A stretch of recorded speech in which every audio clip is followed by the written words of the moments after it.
ओम शांति। जीवन को पलटाने वाली एक अद्भुत जीवन कहानी भाग 2। इसमें आज हम चैप्टर नंबर 16 पढ़ेंगे।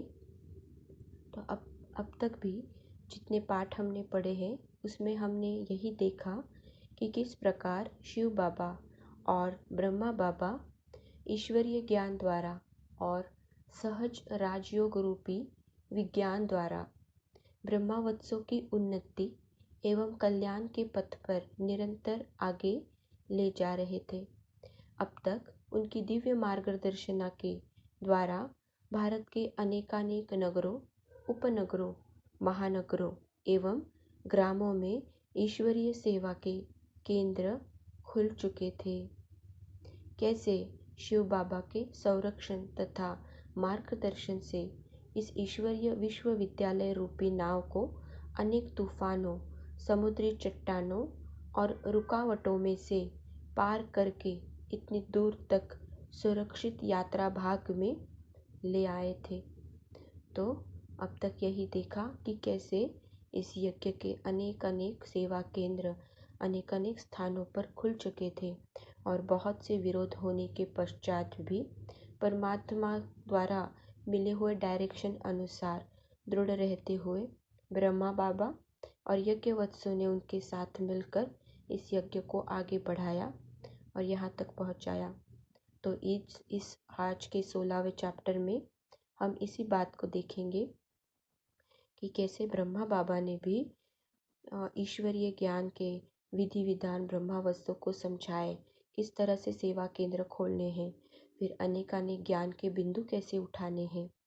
फिर बाद में आगे इसका भी वृत्तांत इस पाठ में है कि कैसे ब्रह्मा बाबा ने अपने साकार कर्म को समेटा और हम ब्रह्मावत्सों के साथ की अंतिम विदाई और फिर हमारी जो मुख्य प्रशासिका ब्रह्मा बाबा के बाद जो थे आदरणीय प्रकाश मणि दादी जी, उनके भी अनुभव हम इस पाठ में सुनेंगे।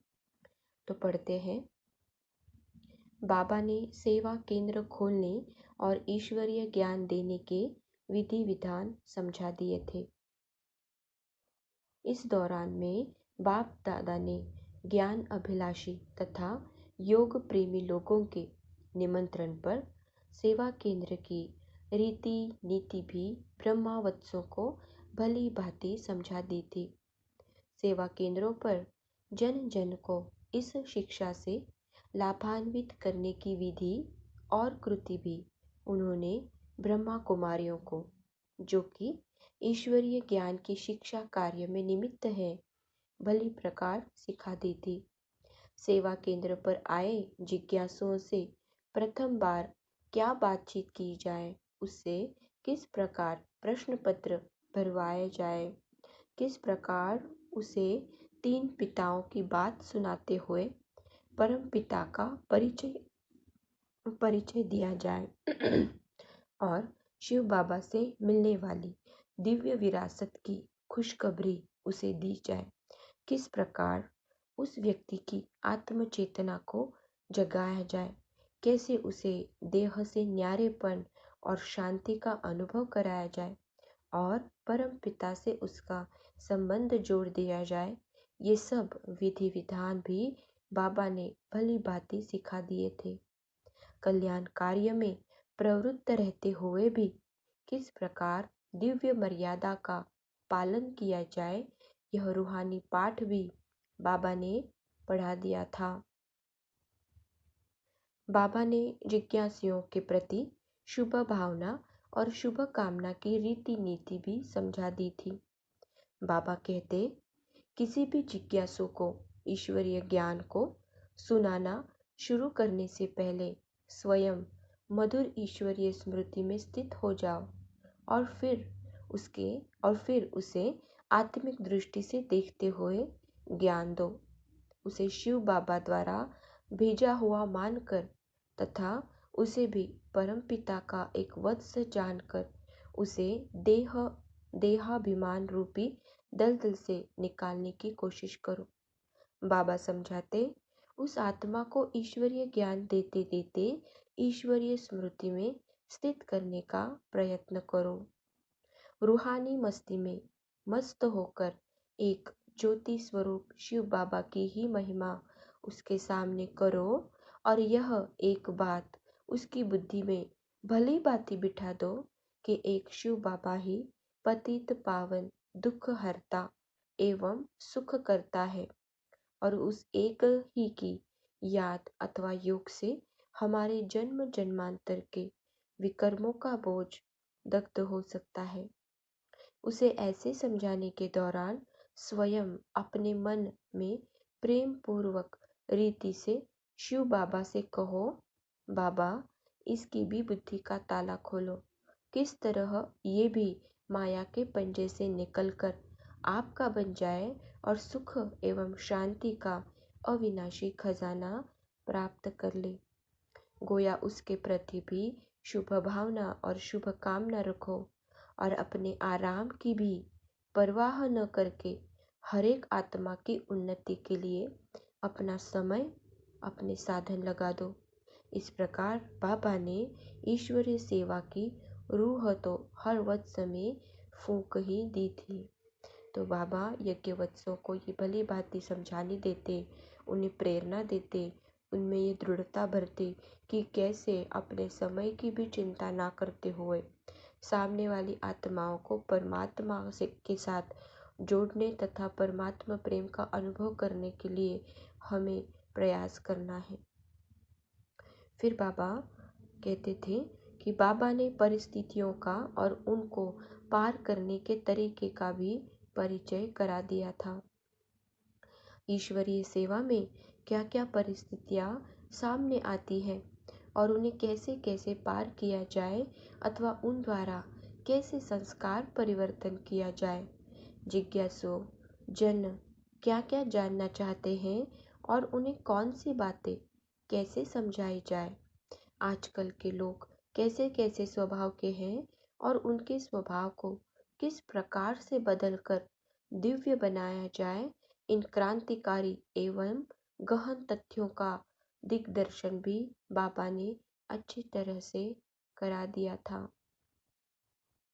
फिर है बाबा ने ईश्वरीय ज्ञान के महत्वपूर्ण विषयों का भी बोध करा दिया था। इसमें लिखा हुआ है कि ईश्वरीय ज्ञान के कौन से विषय ऐसे हैं जो क्रांतिकारी चिंतन पैदा करने वाले हैं और विश्व भर के लिए आश्चर्यजनक है तथा अत्यंत महत्वपूर्ण होने पर भी संसार भर में या तो उनके लिए भ्रांतियां हैं या वे अज्ञात हैं। तो इस पर भी बाबा ने एक बार नहीं कई बार मूल्यों में भिन्न भिन्न रीति से प्रकाश डाला था। जैसे कि गीता ज्ञान किसने दिया था, परमात्मा परम धाम का वासी है या सर्वव्यापक है, परमात्मा का अवतरण हर युग में होता है या कल्प में केवल एक ही बार पुरुषोत्तम संगम युग में। संसार में आदि काल में देवी देवताओं का समाज था या लोग असभ्य थे और कला संस्कृति विज्ञान कुछ भी नहीं थे। मन और बुद्धि आत्मा से अलग है या आत्मा की ही एक अविच्छिन्न योग्यताएं हैं। आत्मा ही अपने वास्तविक रूप में परमात्मा है किंवा उसका अंश है या आत्मा और परमात्मा दो भिन्न भिन्न अनादि और अविनाशी सत्ताएं हैं। ऐसे ऐसे अनेक युग प्रवर्तक सिद्धांत बाबा ने बुद्धिगम्य करा दिए थे। बाबा ने बड़ी ओजस्वी एवं प्रेरणादायक भाषा में बार बार वत्सों के मन में यह लक्ष्य भी दे दिया था कि किस प्रकार निर्भय एवं योग युक्त होकर विद्वत जनों और सामान्य व्यक्तियों के सामने इन सिद्धांतों को आध्यात्मिक रीति से एवं कल्याण की भावना से स्पष्ट करना है। तो बाबा ने यज्ञवत्सों को यही सिखाया था कि किस प्रकार अलग अलग विषयों पर वो अलग अलग रीति से भाषण कर सकते हैं या फिर जो भी सामान्य व्यक्ति भी है या विद्वान पंडित भी है तो उनके सामने भी इसको रखते हुए उनके प्रति उनका भाव कल्याण का हो। फिर यहाँ पर आगे लिखा है, विशेष बात यह कि बाबा ने यह धुन तो सबको लगा दी थी कि यह ईश्वरीय ज्ञान रूपी अमृत विश्व के हर व्यक्ति को, संसार के हर कोने में, भूमंडल की हर दिशा में, जाति पाति, रूप रंग, भाषा और धर्म के भेद से रहित होकर हर नर नारी और बालक बालिका को पिलाना ही है। पुनश्च बाबा ने यह भी समझा दिया था कि विश्व का एक भी व्यक्ति ऐसा नहीं छोड़ना है जो इससे बिल्कुल अपरिचित रह जाए अथवा जिसको इस ईश्वरीय यज्ञ में पधारने का सस्नेह निमंत्रण न मिला हो। फिर बाबा ने आगे जो ब्रह्मावत्सों को सिखाया था उसमें अगला टॉपिक है, बाबा ने ब्रह्मावत्सों का भी परिचय दे दिया था। किस किस ब्रह्मावत्स में क्या क्या विशेषताएं हैं अथवा किन किन कमियों को जीवन मार्ग से दूर करने के लिए क्या क्या पुरुषार्थ करना चाहिए, इस सब का परिचय भी बाप दादा ने दे दिया था। हर एक वत्स को बेहद की सेवा करने और बेहद की बात सोचने की टेर भी बाबा ने डाल दी थी। किसी भी परिस्थिति को लेकर मनुष्य आत्मा का कैसे कल्याण किया जाए, उसे तन मन धन द्वारा ईश्वरीय सेवा करने के कैसे निमित्त बना जाए, हर मनुष्य आत्मा को किस प्रकार सम्मान स्नेह और सद्भावना से चलाया जाए, शिक्षण प्रशिक्षण और प्रशासन का कार्य तथा अपनी उन्नति के लिए क्या अभ्यास या पुरुषार्थ किया जाए, इसका भी विस्तृत बोध बाबा ने करा दिया था। व्यवहार एवं सहयोग संबंधी संहिताएं समझा दी और बाबा ने उन्हें व्यवहारिक रूप से पालना करने का अच्छा खासा अभ्यास भी करा दिया। अब तक ब्रह्मावत्सों ने बाबा की निगरानी में शिक्षण एवं प्रशिक्षण में रमणीकता पूर्वक चर्चा परिचर्चा प्रश्नोत्तर संवाद वाद विवाद परिसंवाद गीत संगीत शिष्टता पूर्वक हास्य विनोद ज्ञान गोष्ठी के लिए स्नेह मिलन अल्पाहार या ब्रह्मा भोजन खेल पर्यटन के दौरान भी आत्मा निश्चय में स्थित रहना, इन सभी का स्थान और महत्व प्रैक्टिकल रूप में समझ लिया था। फिर आगे लिखा है, बाबा ने प्रचार और प्रसार के साधनों का भी बोध करा दिया था। समाचार पत्र रेडियो टीवी इत्यादि प्रसार साधनों के द्वारा किस प्रकार यह ईश्वरीय संदेश जन जन तक शीघ्रातिशीघ्र पहुंच सकता है और चित्रों इत्यादि के माध्यम से लोग किस प्रकार गूढ़ विषयों को भी भली भांति समझ सकते हैं, इस पर भी बाबा ने काफ़ी बल दिया था और इसका कुछ प्रैक्टिकल कार्य कराया था। बाबा द्वारा आध्यात्मिक शिक्षाओं के प्रशिक्षण के लिए शिक्षा स्थान का निर्माण भी संपन्न हो चला था। उन दिनों मधुबन में एक अभूतपूर्व वातावरण था। थोड़े ही बहन भाई मधुबन में निवास करते थे।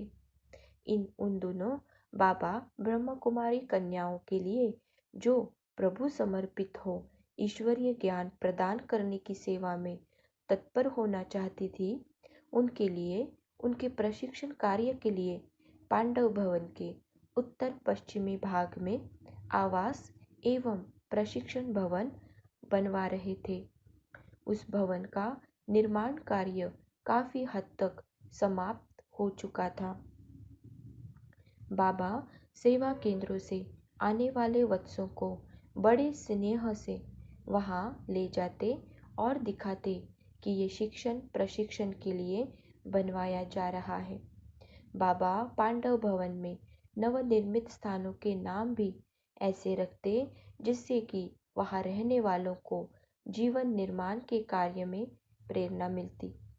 बाबा ने अपने निवास स्थान के सामने वाले स्थान को नाम दिया था हवाई महल अथवा एरोप्लेन, उसमें रहने वाले इसी चेतना में रहते थे कि वे इस कलयुगी धरा पर न होकर फरिश्तों के समान रूहानियत में उड़ान भरते रहते हैं। प्रशिक्षण स्थल के एक भाग को बाबा ने नाम दिया था इंद्रप्रस्थ। इसमें रहने वालों के मन में यह भावना भी बनी रहती थी कि वे पांडव हैं, अर्थात धर्म एवं नैतिकता का ध्वज फहराने वाले तथा आसुरियता का साम्राज्य समाप्त करने वाले हैं। फिर आगे हैं, अब बाबा कार्य विभाग सौंपते जा रहे थे। अब ऐसा लगता था कि बाबा सभी वत्सों को उनकी योग्यता के अनुसार कार्य विभाग सौंपते जा रहे थे। नई सतयुगी सृष्टि की स्थापना के लिए मानो बाबा ने अपने आध्यात्मिक ज्ञान वाटिका और पवित्र बीज तैयार कर ही लिए थे। पिछले लगभग 30-32 वर्ष ज्ञान अध्ययन, योगाभ्यास, सेवा साधन और दिव्यता के उत्कर्ष में लगे रहने के सुमधुर फलस्वरूप ब्रह्म कुमारी बहनों का एक सबल संगठन भी बन ही चुका था, जिसमें हर ब्रह्मावत्स की अपनी अपनी कलाएं निखर आई थी और इस ईश्वरीश परिवार के सम्मुख हर वत्स थोड़ा बहुत प्रत्यक्ष था।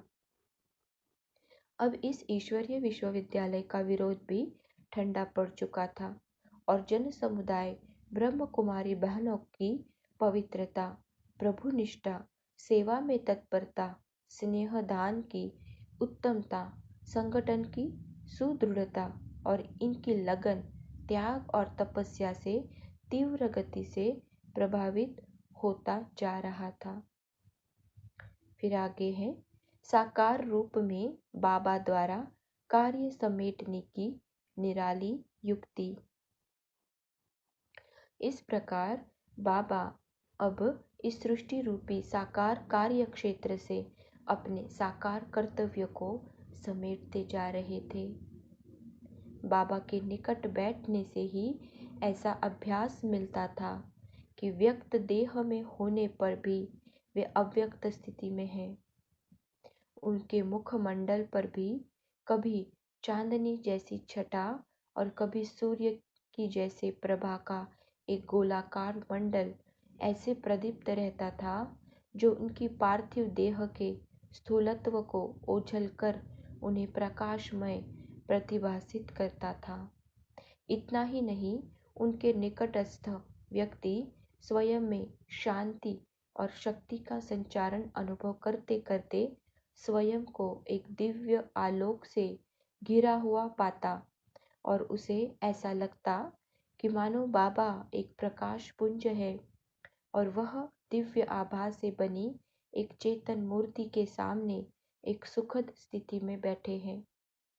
उन्हीं दिनों बाबा ने ब्रह्मा कुमारी मनमोहिनी, जो उस समय सेवा स्थानों की नियंत्रिका, को विभिन्न प्रदेशों में ईश्वरीय विश्वविद्यालय के सेवा केंद्रों के भ्रमण के लिए भेज दिया था, ताकि उन्हें हरेक सेवा केंद्र की गतिविधि का और वहां आने वाले विद्यार्थियों का निकटता से परिचय हो जाए।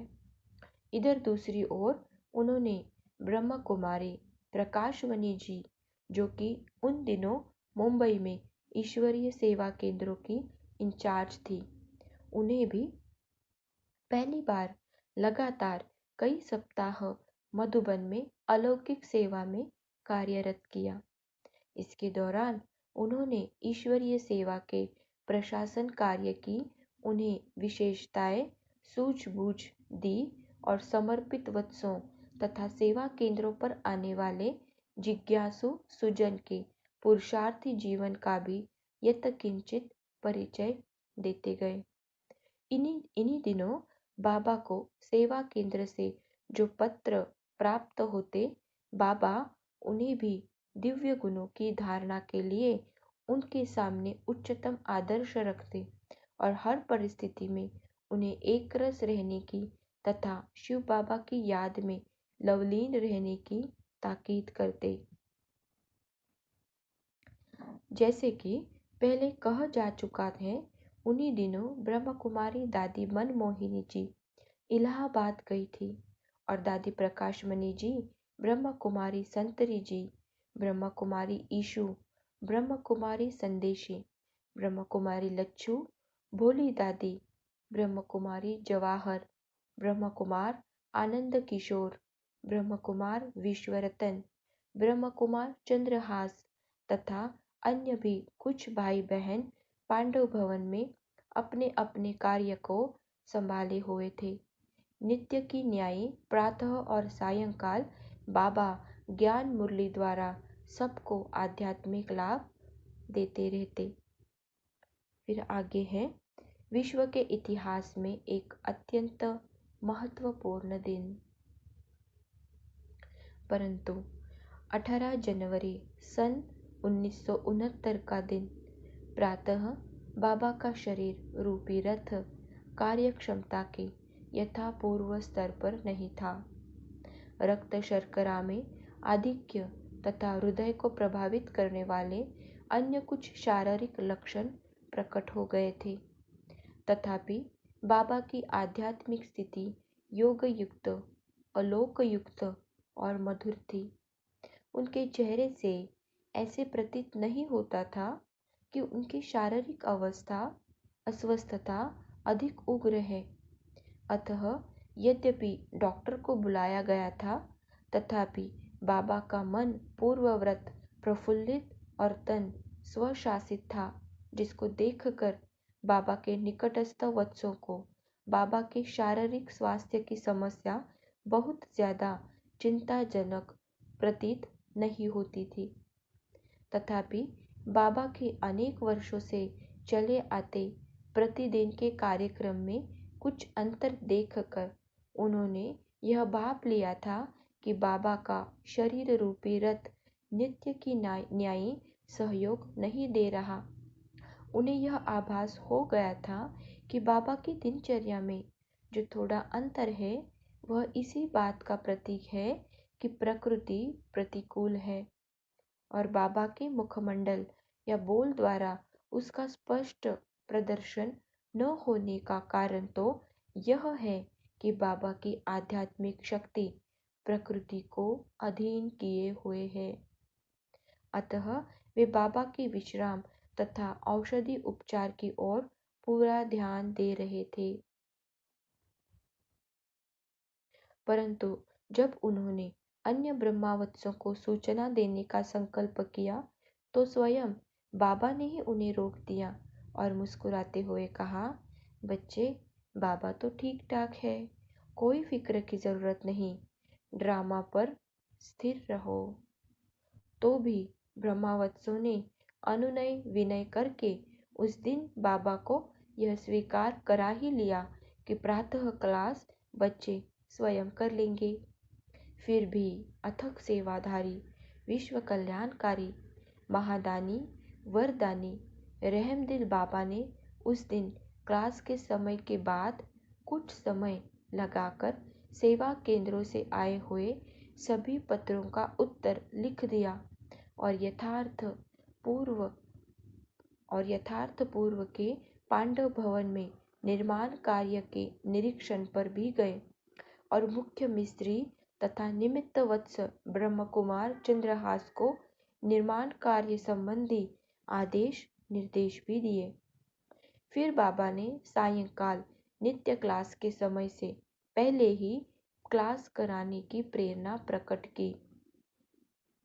तदनुसार सभी ब्रह्मवत्स जल्दी जल्दी भोजन करके मधुबन के इस छोटे हॉल में एकत्रित हुए, जिसे बाबा ने बड़े चाव से बनवाया था। तब मधुर मुस्कान लिए हुए बाबा ने उस हॉल में प्रवेश किया। क्लास में आने की प्रेरणा के पीछे बाबा का अवश्य ही कुछ रहस्य रहा होगा। कम से कम वत्सों ने यह तो सोचा ही होगा कि अब बाबा का शरीर रूपी रथ ठीक है, तभी तो बाबा क्लास में आए हैं। बाबा का भी तो यही प्रयत्न था कि बच्चे उनके शरीर के बारे में निसंकल्प हो जाए और ईश्वरीय स्मृति में ही टिके रहे। संसार में कोई लोग तो ऐसे होते हैं जो अपने शारीरिक व्याधि का बखान हर सम्मुख मिलने वाले व्यक्ति से करते रहते और असुविधा कष्ट क्लेश की धुन छेड़ देते हैं। और यहाँ बाबा के पुरुषार्थ की यह पराकाष्ठा थी कि इतनी वृद्ध आयु में भी शरीर पर कांति तथा बाबा की सीधी बैठक को देखकर उनके मुख द्वारा ज्ञान चर्चा सुनकर कोई उनसे पूछने की हिम्मत ही नहीं कर सकता था कि उनका स्वास्थ्य कैसा है, बल्कि उनकी बोलचाल और मधुर चितवन को देखकर अच्छे स्वस्थवान व्यक्ति भी मंद मंद से लगते थे। फिर यह भला कैसे हो सकता था कि बाबा दिन भर में एक बार भी क्लास न कराए। मनुष्य आत्माओं के कल्याण के लिए बाबा कुछ न कुछ महावाक्य रूपी रत्न नित्य प्रति दिया करते थे। तब आज भला शारीरिक अस्वस्थता उनके दातापन के कर्तव्य को कैसे रोक सकती थी। फिर आगे है साकार रूप द्वारा बाबा की अंतिम वाणी। उस दिन बाबा के मुख से जो वचन निकले वे कई प्रकार की उच्च एवं परिवर्तनकारी शिक्षाओं से युक्त थे। बाबा की वह वाणी मन को दिव्यता के शिखर पर ले जाने वाली थी। उनमें से दो बातें तो विशेष रूप से थी जिन पर आचरण करने से मनुष्य के लिए सुख और शांति के खजाने खुल जाते हैं। बाबा ने बहुत ओजस्वी शब्दों में समझाया था कि निंदा करने वाले के प्रति भी कभी घृणा नहीं करनी चाहिए, बल्कि जो आलोचना करके हमारी कमियों की ओर हमारा ध्यान खिंचवाता है, उसे हमें इस ज्ञान पथ पर अपना एक मित्र मानना चाहिए, क्योंकि ध्यान देने पर ही तो हम उन कमियों को समाप्त कर अपने उच्च लक्ष्य तक पहुंच सकेंगे। बाबा ने उस वाणी में यह भी समझाया था कि परचिंतन पतन की जड़ है और आत्मचिंतन उन्नति की सीढ़ी है। इस प्रकार बाबा की महान शिक्षाओं को सुनकर सब उन्हें अपने मन से कोटि कोटि धन्यवाद दे रहे थे, परंतु उस समय किसी को क्या मालूम था कि साकार ब्रह्मा के मुख द्वारा शिव बाबा के इस कल्प में वे अंतिम बोल थे।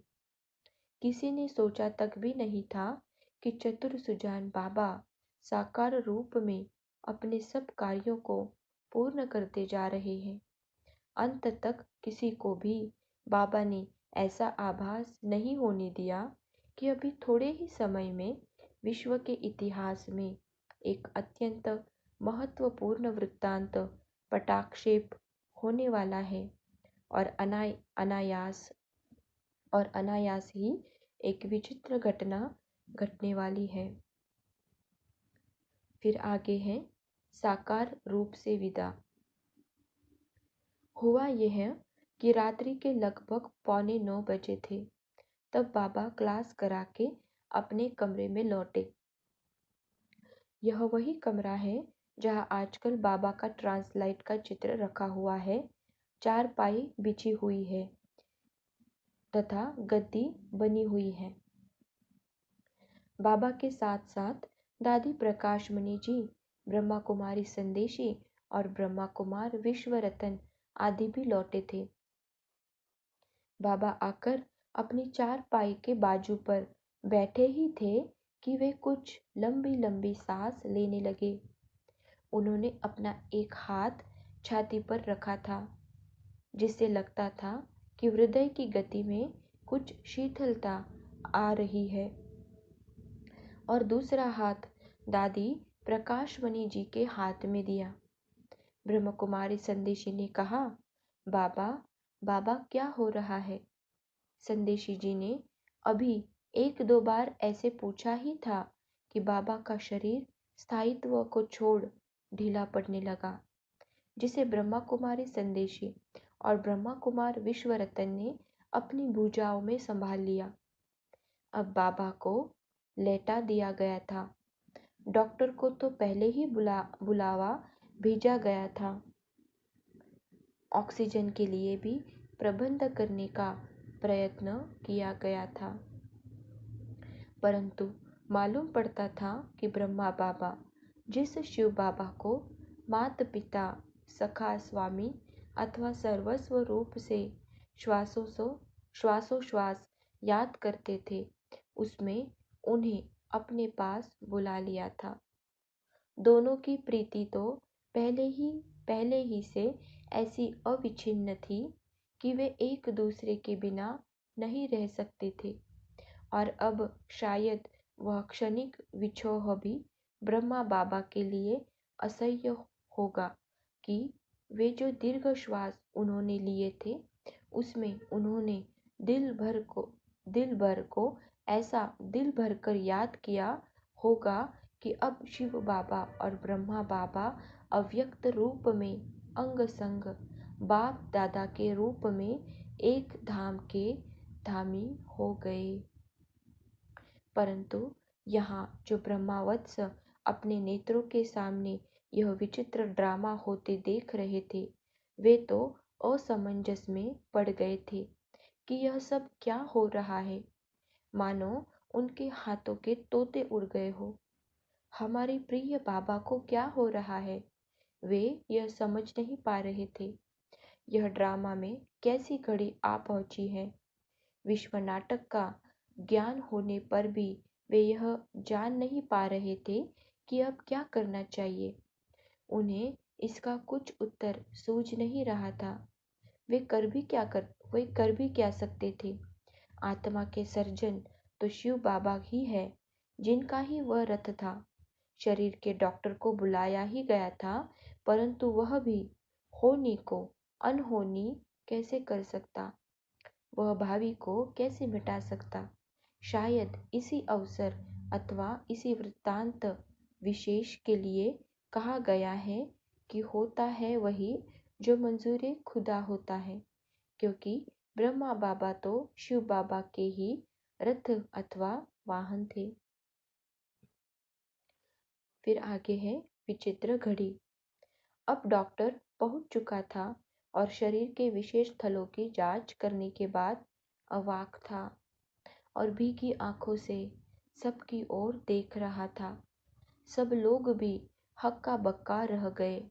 क्षण भर के लिए तो जो जहां खड़ा था वह वहां पर वैसा ही निष्क्रिय और निस्पंदन था, मानो पत्थर की गढ़ी हुई कोई मूर्तियां खड़ी हो। हर एक के अपने हृदय की धड़कन भी आज कुछ अजीब सी थी। चेहरे पर न उदासी थी न खुशी, शायद आश्चर्य, जिज्ञासा, अचंभा और प्रश्न की मुद्राएं उभरती थी। परंतु दूसरे ही क्षण जब बाबा के ये वचन याद आते कि बनी बनाई बन रही अब कुछ बननी नहीं, अथवा चिंता ताकी कीजिए जो अनहोनी होए, तब वो मुद्राएं अथवा वो रेखाएं भी चेहरे में विलीन हो जाती और सबके नेत्र ऊपर शिव बाबा की ओर उठ जाते और मन में इस विचार का टेप चल पड़ता कि क्या सचमुच शिव बाबा ने हमारे प्रिय बाबा को अपने पास बुला लिया होगा। एक उत्तर तो यह मिलता कि ऐसा नहीं हो सकता। अभी तो हमें उनसे बहुत प्यार लुटाना है, उनके द्वारा अभी बहुत सा खजाना पाना है। परंतु यह भी विचार उभरता था कि बाबा की गत मत न्यारी है, अर्थात उसे बाबा स्वयं ही जानता है। परंतु बाबा की फरिश्ता सम जो अव्यक्त स्थिति ब्रह्मावत्स देखते चले आ रहे थे और बाबा की अंतर्मुखता की पराकाष्ठा, उनकी देहातीत अवस्था, उनकी न्यून बोलचाल आदि की दिनचर्या कुछ समय से उनके सामने थे। उससे कुछ ऐसा लगता भी था कि अब साकार रूप का कर्तव्य समेटते जा रहे हैं अब वे सभी को यथास्थान और यथा योग्य नियुक्त करते जा रहे हैं और स्वयं उपराम होते जा रहे हैं। फिर आगे जो है वो टॉपिक है इस विषय में दादी प्रकाशमणि जी का अनुभव। तो इस विषय में ब्रह्मा कुमारी प्रकाशमणि जी, जिन्हें बाबा दुलार से कुमारिका भी कहा करते और जिन्हें ब्रह्मा वत्स स्नेह से दादी जी ऐसे भी संबोधित करते हैं, वे कहती है कि मैं दिसंबर 1968 में मुंबई से कुछ भाई बहनों का एक ग्रुप लेकर मधुबन आई थी। उसी समय दादी जी सेवा केंद्रों पर चक्कर लगाने दिल्ली की ओर जाने वाली थी। इसीलिए बाबा की आज्ञा अनुसार मैं वही मधुबन में बाबा के पास रह गई। बाबा के साथ जब मैं थोड़े से दिन रही तब बाबा ने मुझे बहुत कुछ सिखा दिया। उदाहरण के तौर पर मैंने देखा कि बाबा जब किसी भी बच्चे से मिलते हैं तो वे थोड़े से ही शब्दों में उसकी समस्याओं को हल करके उसके मन को हल्का कर देते हैं। मैंने उनसे यह कला सीखने की कोशिश की।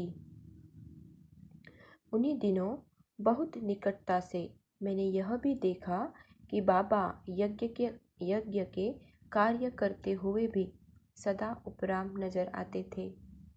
ऐसा लगता था कि निराकार शिव बाबा सदा ही उनके तन में विराजमान है। परंतु अब मैं समझती हूँ कि ऐसा इसलिए महसूस होता था कि वास्तव में साकार बाबा ही अव्यक्त हो चुके थे। वे संपूर्ण फरिश्ता बन चुके थे। मैंने यह सीखने का यत्न किया कि कार्य करते हुए भी मैं उपराम रहूं। बाबा ने मुझे 1 हफ्ते में ही बहुत कुछ सिखा दिया। पार्टियों को बाबा की भाषणा कैसे देनी है, यज्ञ को पूर्णतया कैसे संभालना है, हर बच्चे की स्थिति पर कैसे ध्यान रखना है, सब यज्ञवत्सों को कैसे संतुष्ट करना है, आदि आदि बातों पर बाबा ने मेरा ध्यान आकर्षित कराया। बाबा के साथ रहते हुए मैंने बाबा के जीवन से अत्यधिक उदारता और राजाओं जैसी शालीनता सीखी। मैंने बाबा से कार्य व्यवहार में रहते हुए उपराम रहने की कला सीखी। बाबा ने मुझे क्या नहीं सिखाया, सिखाया ही नहीं, उन्होंने वरदानों से मुझे इतना सजाया कि आज भी बाबा के वे चरित्र मेरे नैनों में बस रहे हैं। तो एक दिन बाबा ने मुझसे कहा, कुमारिका, अगर बाबा एक तरफ बैठ जाए तो तुम यज्ञ को संभाल सकते हो? मैंने बड़े ही फक्र से उत्तर दिया, हाँ बाबा, क्यों नहीं। मैं तो बाबा की हम पर हुई मेहनत का फल बताना चाह रही थी।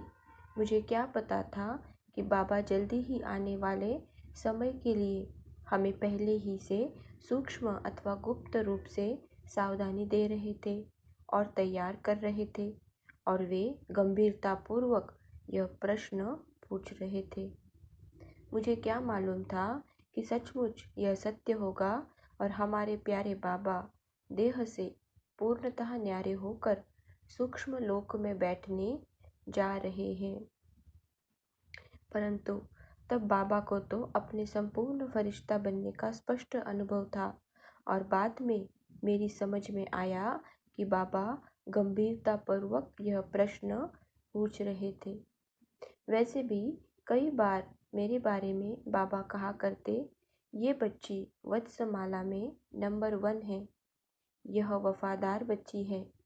वे यह भी कहते, यह बाबा की संपूर्ण पवित्र कन्या है, यह सच्ची आज्ञाकारी बच्ची है, यह बड़ी नदी है। मेरे मन में भी बाबा के प्रति अथाह प्यार रहता। मैं सदा ऐसे ही सोचती थी कि मुझे बाबा की श्रीमत पर पूर्ण रीति से चलना है, उनसे कुछ भी छिपाना नहीं है और मुझे सदा यह भी उमंग रहती थी कि मैं बाबा की आशाओं का चिराग बनकर रहूं। अतः मैंने उसी भावना से बाबा के प्रश्न का उत्तर दे दिया था। स्पष्ट है कि चतुर सुजान बाबा गुप्त रूप से सब तैयारी करते रहे थे। शिव बाबा की युक्तियां भी तो निराली ही होती है। अतः वे दोनों इस प्रकार से कार्य करते रहे कि कार्य भी वांछित स्तर तक पहुंच जाए और बाबा की अव्यक्त धाम जाने की तैयारी का अधिक पता भी न चले, ताकि कोई हलचल न हो।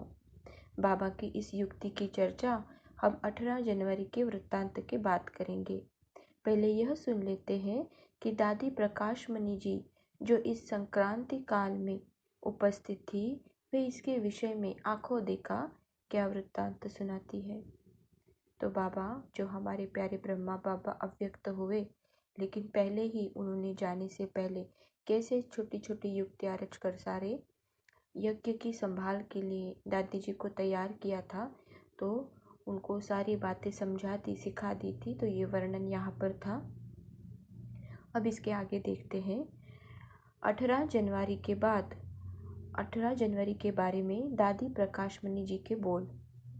इस विषय में दादी प्रकाशमणि जी कहती है, उस 18 जनवरी की स्मृति मेरे मन पर अमिट रूप से अंकित है।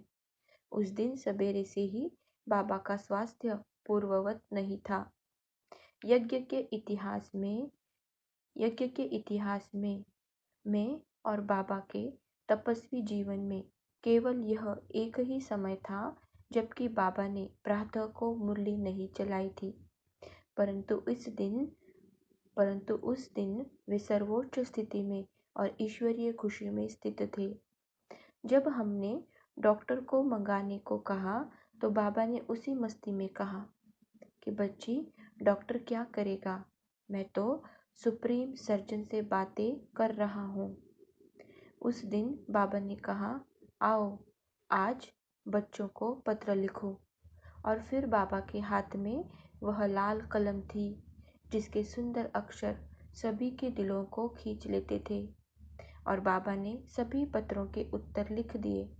बाबा ने लिखा था, बच्चे सदा एक मत होकर एक की याद में रहना है और सदा शक्तियों को आगे रखना है, तभी सेवा में सफलता होगी। ये अंतिम पत्र कई बच्चों ने अपने दिल में छुपा कर रख लिए थे। कितनी सौभाग्यशाली थी वे आत्माएं जिन्हें स्वयं सृष्टि रचना के निमित्त ब्रह्मा ने अपने हस्तों से पत्र लिखे थे। फिर शाम को जल्दी ही क्लास प्रारंभ हुई। मैंने कहा, बाबा सभी इंतजार कर रहे होंगे, आज जल्दी ही क्लास में चले। उस दिन बाबा 8 बजे ही क्लास में चले और साकार रूप में वे अंतिम महावाक्य तो संपूर्ण गीता ज्ञान का सार है, उन्नति का अचूक साधन है। बाबा ने कहा था, बच्चे सिमर सिमर सिमर सुख पाओ, कलह क्लेश मिटे सब तन के और जीवन मुक्ति पाओ। बच्चे निंदा हमारी जो करे, मित्र हमारा सोई। तुम्हें किसी की भी निंदा नहीं करनी चाहिए और किसी से वैर विरोध भी नहीं रखना चाहिए। इस प्रकार याद की यात्रा पर बल देते हुए बाबा खड़े होकर हॉल के दरवाजे की ओर चले और फिर द्वार पर ही रुक गए। वे बोले, बच्चे निर्विकारी, निराकारी और निरअहंकारी बनो। जैसे बेहद का बाप संपूर्ण व सदा निर्विकारी है, सदा सदा निराकार है, निरहंकारी है, वैसे ही बच्चों को भी बनना है। और फिर उस अंतिम घड़ी के पूर्व परछाई फेंकते हुए बाबा के मुख से ये शब्द निकले, अच्छा बच्चे, विदाई।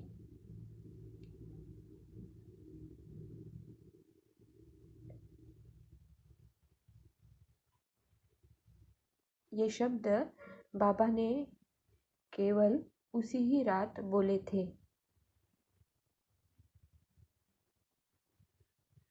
जब बाबा साकार तन से बच्चों से सदा के लिए विदा होने जा रहे थे, वरना बाबा सदा बच्चों को रात्रि को गुड नाइट ही कहा करते थे। मुरली सुनाने के बाद बाबा अपने कमरे में गए। हम 4 बहनें भी बाबा के साथ गई। तब बाबा के चेहरे पर संपूर्ण शांति व दिव्यता झलक रही थी। बाबा चारपाई पर नीचे पैर करके बैठे थे। तब उस अंतिम घड़ी में मेरा हाथ बाबा के हाथ में था। बाबा मुझे दृष्टि दे रहे थे। दृष्टि देते ही बाबा शरीर से उड़ चले और मेरे हाथ में बाबा का हाथ ढीला पड़ गया। मुझे ऐसा आभास हुआ था कि बाबा मुझे हाथ में हाथ देकर अपनी संपूर्ण शक्तियाँ व उत्तरदायित्व दे गए। हमारी समझ में कुछ नहीं आया। हमने बाबा को लेटा दिया। इतने में ही डॉक्टर आ गया और उसने चेक करके कहा कि बाबा अब नहीं रहे। परंतु मुझे यह आभास नहीं हुआ था कि बाबा चला गया। मैं यही कह रही थी कि बाबा है, सबके प्यारे बाबा है, बाबा सदा हमारे साथ रहेगा। बाबा ने मुझ में अथाह शक्ति भर दी थी। अब मैं सब जगह फ़ोन करने लगी। मैं सभी को कहती थी, ड्रामा की भाभी, ड्रामा याद है? बाबा अव्यक्त हो गए हैं। जो भी आना चाहे भले आए, परंतु कोई भी आंसू न बहाए। बाबा तो अभी भी हमारे साथ हैं। बाबा ने हाथ में हाथ देकर मेरी हिम्मत बढ़ा दी थी। मैं अडोल अचल थी। मुझे यह संकल्प मात्र भी नहीं आ रहा था कि क्या हो गया या अब क्या होगा। मुझे पूर्ण विश्वास था कि हमारी पढ़ाई तो अंत तक चलती रहेगी। इस प्रकार दादी प्रकाश मणि जी को बाबा निमित्त निश्चित कर गए और साथ में दादी मनमोहिनी जी को। अब ब्रह्मा बाबा तो अव्यक्त धाम को चले गए। वहाँ से ही वे सब कुछ देखने लगे। अब आगे क्या हुआ? तो इस पाठ में हमने बाबा की अंतिम विदाई, बाबा का अव्यक्त पाठ कैसे शुरू हुआ, इस बात को देखा है और इससे ही संबंधित हमारी दादी प्रकाश मणि जी, उनका क्या अनुभव रहा, उनके बोल हमने सुने। तो इसके आगे की बातें हम अगले चैप्टर में देखेंगे। ओम शांति।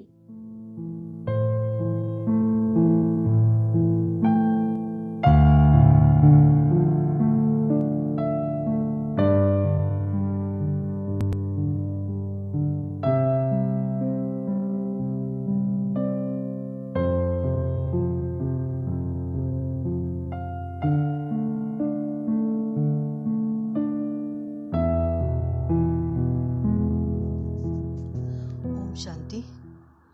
जीवन को पलटाने वाली एक अद्भुत जीवन कहानी, भाग 2, चैप्टर 17वां, शीर्षक रथ यात्रा की तैयारी और उसमें सम्मिलित होने के लिए मधुबन में ब्रह्मवत्सों का समूह। हमने 16वें चैप्टर में देखा कि बाबा ने साकार रूप में कर्तव्य को समेटना शुरू किया था। बाबा सभी वत्सों को उनकी योग्यतानुसार कार्य विभाग सौंपते जा रहे थे और खुद उपराम होते जा रहे थे। वास्तव में साकार बाबा ही अव्यक्त हो चुके थे और संपूर्ण फरिश्ता बन चुके थे। आखिर वह दिन आ गया जिस दिन हम सबके प्यारे ब्रह्मा बाबा देह से पूर्णता न्यारे होकर सूक्ष्म वतन बैठने चले गए और जाते वक्त अपनी संपूर्ण शक्तियाँ और उत्तरदायित्व दादी प्रकाश मणि जी को सौंप गए। और वो दिन था 18 जनवरी 1969। इसके बारे में दादी प्रकाश मणि जी लिखती है, बाबा ने मुझ में अथाह शक्तियाँ भर दी थी और अब मैं सब जगह फ़ोन करने लगी और सभी को यही कहने लगी कि ड्रामा की भावी, ड्रामा याद है, बाबा तो अव्यक्त हो गए, जो भी आना चाहे भले आए, परंतु कोई भी आंसू न बहाए, बाबा तो अभी भी हमारे साथ है। और इस प्रकार होनी तो हो चुकी थी और दादी प्रकाशमणि जी टेलीफोन और तार से सभी सेवा केंद्रों पर सूचना देने लगी, लेकिन इस सूचना पर किसी का विश्वास ही नहीं हो रहा था। इस समाचार पर विश्वास करना सभी ब्रह्मावस्सों के लिए बहुत कठिन जा रहा था। टेलीफोन तार से सूचना मिलने के बाद भी कुछ ब्रह्मावस्स दूसरे दूसरे सेवा केंद्रों पर फोन करके पूछने लगे कि क्या उनको भी यह समाचार आया है और क्या यह समाचार सत्य है। और दूसरी ओर उनके मन में यह भी सोच चल रही थी कि किसी भी तरह जल्द से जल्द मधुबन पहुँचे, ताकि जिस रथ में शिव बाबा प्रवेश होते थे और जिस रथ का गीता आदि शिरोमणि शास्त्रों में गायन है, उस रथ रूपी विभूति के वो अंतिम दर्शन कर सके। गाड़ी में सोने के या बैठने की जगह पहले से सुरक्षित नहीं कराई गई थी। भारत के हर महानगर, नगर, उपनगर से ब्रह्मावस्स सूचना पाते ही अपनी सुख सुविधा का ख्याल छोड़कर, चाय नाश्ते की व्यवस्था को भूलकर जल्दी से जल्दी मधुबन पहुंचाने वाले साधनों द्वारा पहुंचने की कोशिश में लगे हुए थे। परंतु पहले जब कभी वे मधुबन के लिए रवाना होते, तो उस यात्रा में और इस यात्रा में दिन रात का अंतर था। पहले तो वो सदा साकार ब्रह्मा बाबा और उन द्वारा शिव बाबा से मिलन मलाने जाते थे, और परंतु आज उनके मन में प्रश्नों की लड़ी लगी थी। वे सोच रहे थे कि अब हम शिव बाबा की मधुर मुरली किस द्वारा सुना करेंगे। अब हमें मातृतुल्य, पितृतुल्य प्यार, परम शिक्षक जैसी आत्मिक सुख देने वाली शिक्षाएं, सद्गुरु के जैसे ज्ञान रत्न रूप वरदान कौन दिया करेगा। प्यारे बच्चे, मीठे बच्चे, सिखिलदे बच्चे, लाडले बच्चे, ऐसे दुलार भरो शब्दों से हमें कौन पुकारा करेगा। कभी उनके मन में ये प्रश्न उठ रहे थे और कभी अतीत की यादें और बाबा के चित्र रूप लेकर सामने आ रहे थे। आज सबको सफ़र भी लंबा लग रहा था। सभी के मन में यही भाव था कि किसी भी प्रकार जल्द से जल्द मधुबन पहुंच जाए। आखिर कोई किसी गाड़ी में और कोई किसी गाड़ी में वहां पहुंचने लगे और मधुबन में एक मेला सा लगने लगा। मधुबन में पहुंचते ही सब वही जगह जाने की कोशिश करते जहां बाबा का पार्थिव रथ अभी भी अनुपम तेजस्विता और ताजगी को लिए हुए मानव वत्सों का आह्वान कर रहा था। बाबा के मुखमंडल पर शांति, संतोष और प्राप्ति के चिन्ह दिखाई दे रहे थे, और उन सब से लगता था कि वे शिव बाबा की गहरी याद में ऐसे खो गए हैं कि उनका स्थूल तन यहाँ है, परंतु उनका मन स्वयं शिव बाबा के पास है। कोई बच्चे पास खड़े होते, बोलना चाहते हुए भी कुछ बोल न पाते। स्थिर नेत्रों से वे बाबा के चितवन को निहारते रहते, और उन्हें ऐसा आभास होता कि अव्यक्त रूप में बाबा ऊपर से कह रहे हैं, मीठे बच्चे आ गए, सब ठीक ठाक तो है। देखो, मैं आपको छोड़ नहीं गया हूँ, बल्कि आपके आगे आगे की तैयारी करने व कराने के लिए केवल इस देह से न्यारा हुआ हूँ, वरना तो मैं आपके साथ ही हूँ और आपका साथ नहीं छोड़ूंगा। इस प्रकार की मुख आकाशवाणियाँ वत्सों के मन में सुनाई देती, और किसी किसी को बाबा के हस्तकमल अथवा कमलपाद कभी हिलते हुए भी प्रतीत होते। जिसने सबका हृदय जीत लिया था और जिससे अटूट स्नेह था, उस बाबा के स्थूल शरीर छोड़ने पर भी कहीं किसी कोने में कोई भी शोक का आलाप नहीं था। मधुबन एक अव्यक्त धाम की तरह प्रतीत होता था, जहाँ सब विचार मुद्रा में अवश्य थे, परंतु बाबा ने पहले ही से श्रेष्ठतम शिक्षा देकर सबको आत्मिक स्थिति में इतना तो स्थित कर दिया था कि कहीं भी रुदन या विलाप सुनने को या देखने को नहीं आता था। ऐसे वातावरण में बाबा की काया को 2.5 दिन से भी अधिक समय तक रखा गया था। क्योंकि दूर दूर से तार और टेलीफोन आ रहे थे कि वे वहाँ से ब्रह्मावश पहुँच रहे हैं। स्वयं दीदी मनमोहिनी जी, जो ईश्वरीय सेवा केंद्रों के परिभ्रमण के लिए गई हुई थी, वो भी इलाहाबाद से विमान द्वारा अहमदाबाद होते हुए 20 जनवरी को मधुबन पहुंची और उसी दिन तक आने वाले अधिकांश ब्रह्मवत्स पहुंच चुके थे। अब संदेश पुत्री द्वारा शिव बाबा से सारे निर्देश ले लिए गए थे। उनके अनुसार बाबा के रथ को फूलों से सजाया गया था। हर एक केंद्र से आए हुए भाई बहन सामूहिक रूप से उस रथ के पास आए। साथ साथ अखंड योग का प्रोग्राम भी चलता रहा। इन्हीं दिनों केवल चाय और प्रसाद ही दिया गया। सभी लोगों की इस मौन वातावरण में अवस्था योगयुक्त ही प्रतीत होती थी। ऐसा भी लगता था कि जैसे कई एक वत्स यह भी सोचते हो कि शरीर तो नाशवान है, यह चोला तो हमें भी बदलना होगा। क्या मालूम हमारी किस क्षण बारी आ जाए। यह चला चली का मेला है। अब हमें भी याद की रफ्तार को तेज करना चाहिए। समय की रफ्तार अब हमें यही संदेश देती है। आगे शिव बाबा की आज्ञानुसार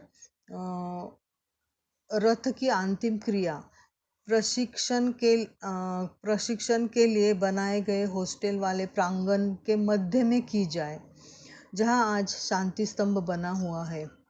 इसके लिए जो स्वीकृति लेनी होती है जिलाध्यक्ष तथा पुलिस अधीक्षक की, वो स्वीकृति भी ली गई। उसी स्थान पर एक ऊंचा स्थल रेस्ड प्लेटफॉर्म बनाया गया। चंदन, कपूर, कलश इत्यादि की व्यवस्था की गई। साथ साथ बाबा के रथ को भी नगर यात्रा के लिए पुष्पों से सजाया गया। दोपहर बाद एक सुसज्जित जीप पर रथ यात्रा निकाली गई। बाबा की देह विश्राम मुद्रा में फूलों के बीच में एक पद्म पुष्प की तरह दिख रही थी। कुछ आगे और काफी दूर तक पीछे पीछे श्वेत वस्त्रधारी योगाभ्यासी ब्रह्मा कुमारियां और ब्रह्मा कुमारों का समूह हंसों की पंक्तियों की तरह दिखाई दे रहा था। नगर नगर के लोग घरों और दुकानों से बाहर निकल कर नतमस्तक और कटबद्ध होकर बाबा को भावभीनी विदाई दे रहे थे। सभी के मुक्त भाव से यही भाव प्रतीत हो रहा था कि ये साकार छवि को वे फिर इन नयनों से नहीं देख सकेंगे। बाबा की प्रकृतिकृत देह के तत्वों का भी विश्व सेवा के लिए प्रस्थान। रथ यात्रा पूरी होने के बाद अब इस कलेवर को निश्चित स्थान पर विश्राम करा के अंतिम विदा की तैयारियां शुरू हो गई और लगभग शाम 4 बजे अलग अलग केंद्रों से आए भाई बहन इस स्थल के चहु ओर पंक्तिबद्ध रूप में खड़े हो गए। बहनें एक ओर थी और भाई एक ओर दूसरी ओर थे। कुछ विशेष बहन भाई क्रियास्थान के निकटतम खड़े हुए थे और सभी शिव बाबा की अनन्य स्मृति में थे। और उस समय बाबा की स्मृति का एक गीत भी बज रहा था। अब दादी जी आगे बढ़ी और उन्होंने अपने पवित्र हाथों से अग्निशिखा लेकर क्रिया प्रारंभ की। तब सब लोगों के देखते ही देखते उस शरीर जिसके द्वारा हम बाबा से प्यार और दुलार पाया करते और जिसके द्वारा रोज प्रातः अमृत वेले अतीन्द्रिय सुख देने वाली तथा मन के किवाड़ खोलने वाली मधुर वाणी सुना करते, उस शरीर ने अग्नि को आत्मसात कर लिया। फिर वायु को साथी बनाकर उसके तत्व ऊपर की ओर प्रस्थान करते हुए चहु ओर वातावरण को पवित्र बनाते हुए आगे बढ़ते गए। आज हमने अपने प्रियतम की पवित्र शरीर, जिसे उसने तपोबल से, पवित्रता के बल से और सेवा के बल से सात्विक बनाया था, और वही पवित्र शरीर को अपने ही हाथों से जगत को अर्पण कर दिया, क्योंकि उस प्रियतम की सदा यही भावना बनी रहती कि उस शरीर के कण कण के द्वारा बेहद की सेवा हो जाए। और इसी तरह सब क्रिया पूर्ण होने के बाद सारे यज्ञवत्स नहा धोकर तैयार होकर हॉल में शिव बाबा के आगमन की प्रतीक्षा करने लगे। तब शिव बाबा ने गुलजार दादी के तन में आकर अव्यक्त वाणी द्वारा इस सारे वृत्तांत के पीछे छिपे रहस्य का बोध कराया और साथ साथ उन्होंने इस विषय में भी निर्देश दिए कि अब यज्ञ के कार्य को मुख्य रूप से कौन संभालेगा, आगे के लिए आध्यात्मिक शिक्षा का कार्य कैसे चला करेगा और साकार बाबा अब किस सेवा पर अव्यक्त रूप से उपस्थित होंगे।